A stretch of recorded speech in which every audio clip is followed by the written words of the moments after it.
Here's the thing with Green Bay. 13 wins. Nobody's giving them any credit for the 13 wins. Nobody. Yeah, Packers beat him back in week 3. Yeah, and that was obviously when the Flacco was not really flowing.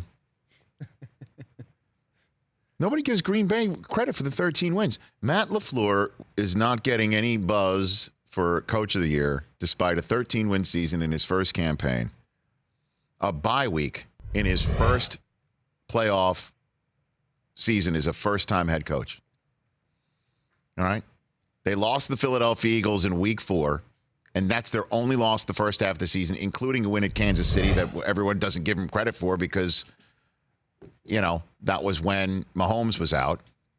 They lost at the Chargers. They got spammed. I mean, it wasn't even close, and I thought the Cheeseheads would take over the Chargers home, and then they got smoked by the 49ers, and that's it. Wins everywhere else. W's. Second half of the season, they almost lost at home to Carolina. They almost lost at Detroit. And I understand that gives people less confidence.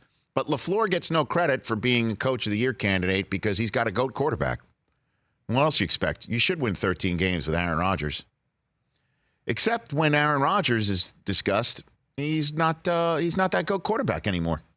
Slipping. Right? The Don is slipping. That's what everybody says. So how come LaFleur gets no credit for Coach of the Year? Shouldn't that give him more credit for Coach of the Year because supposedly Aaron Rodgers isn't the same anymore? But no, you can't give LaFleur credit for being Coach of the Year because he's coaching Aaron Rodgers. He should win 13 football games. You can't square that circle. It makes no sense. And I'm telling you, the guy to look out for on Sunday is Rich Eisen show favorite, Aaron Jones. That's the Aaron. Who's going to cover him when he's split out?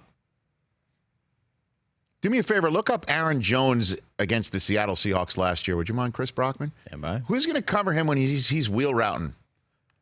You know what LaFleur's done? LaFleur's putting Aaron Jones in like receiver routes. They're going vertical with him.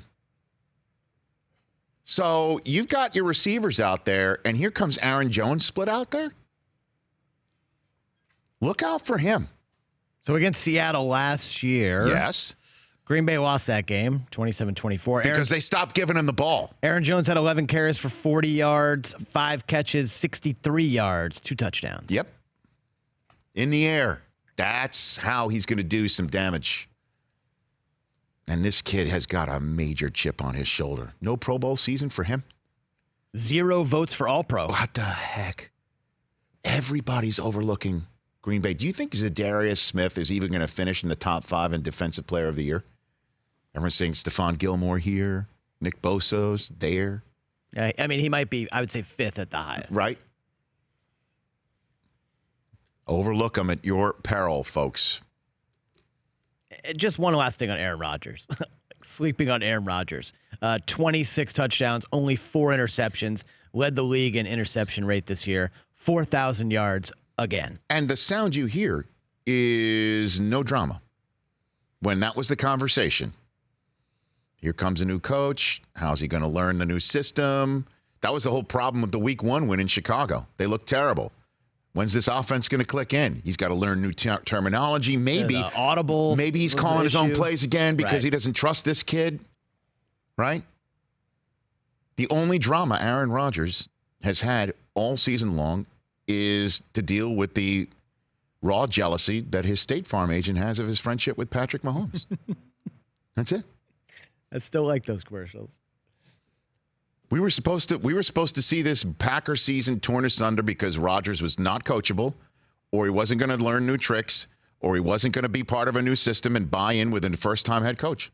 13 wins, 2 seed, and an inch of a Jacob Hollister reception shy of being the 1 seed and having everybody come through Lambeau Field. And the NFC, that all season long, and rightfully being discussed, is the toughest division in the NFL and the toughest conference, in the NFL, and the toughest conference the NFL might have conjured up in recent memory. With the Saints and the Packers trying to stay with the Saints and the 49ers coming out of nowhere and the Cowboys supposed to be as good as they are and the Eagles winning anyway and the Vikings and the Rams. And so on and so forth. Overlook the Packers at your peril. That's all I'm saying. For more of The Rich Eisen Show, tune to Audience Channel 239 on DirecTV for free on BR Live or download the Rich Eisen Show app.